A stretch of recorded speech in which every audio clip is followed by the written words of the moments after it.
আপনি এখন কি কি কাজ করতেছেন? এখন আমরা এই ইঞ্জিনের সাইড কভারটা সেট করবো। আমাদের ক্লাস প্লেট সেটিং হয়ে গেছে। এখন সাইড কভারটা সেটিং দিলে মোটামুটি ইঞ্জিনের কাজটা আমার পারফেক্ট এবং ক্লিয়ার। ইঞ্জিনের কাজ? হ্যাঁ, সাইড কভার বসাইলাম। এখন নাট বোল্টগুলো সেট করলেই সাইডটা আমার ক্লিয়ার। পিস্টন সেটিং হয়ে গেছে অলরেডি।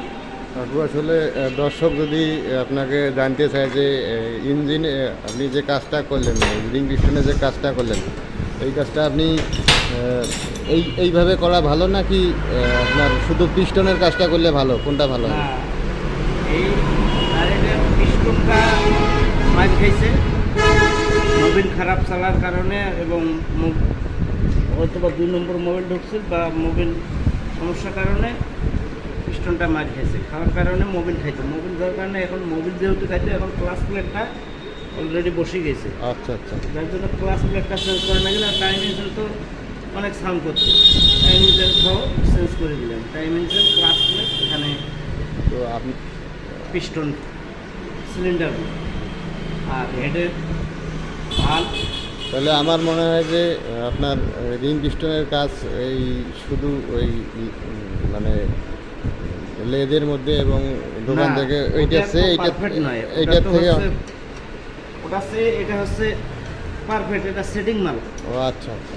আর ওটা হচ্ছে লেজে কাজ করে দেবে। বোরিং ভালো হইলে, লেফটিং ভালো হইলে, ক্লিয়ার হইলে, তারপরে সমস্যা হয় ওটা লাস্টিং করে কম, কারণ লেদের কাজের উপর নির্ভর করে ওইটা। আচ্ছা আচ্ছা। তখন দেখা গেলো লেদের কাজটা খারাপ হয়ে গেল, তখন মোবিল খাবো অল্প দিনের মধ্যে, 2 থেকে 3 মাস বা 1.5 মাসের মধ্যে, 1 মাসের মধ্যে মোবিল আবার শুরু হয়ে যাবে। কারণ ওই টাকাটা খরচ করা বেকার। তাহলে আর যদি পাওয়া না যেত তাহলে ওটা কথা আছে যে আমরা লেদে কাজ করে নেব। যেহেতু মাল পাওয়া যায়, অরিজিনাল কোম্পানির মাল পাওয়া যায়, সেটিং মাল পাওয়া যায়, তাহলে আর ওটা দরকার নেই।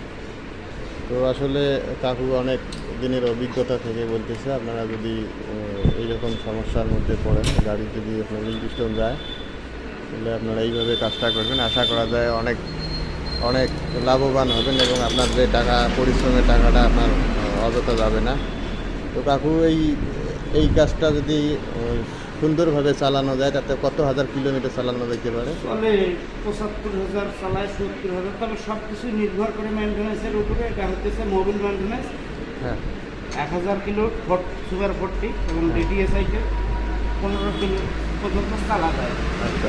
মোবিল যদি 1000 বা 1500-র মধ্যে, ডিটিএসআই সুগার 40 1000 কিলো, এর মধ্যে চেঞ্জ করা যায় প্রতি টাইম মতো, পার টাইম মতোই যদি মোবিল চেঞ্জ করা যায় এবং গাড়িটা টাইম মতো মেনটেন্স করা যায়, তাহলে মোবিল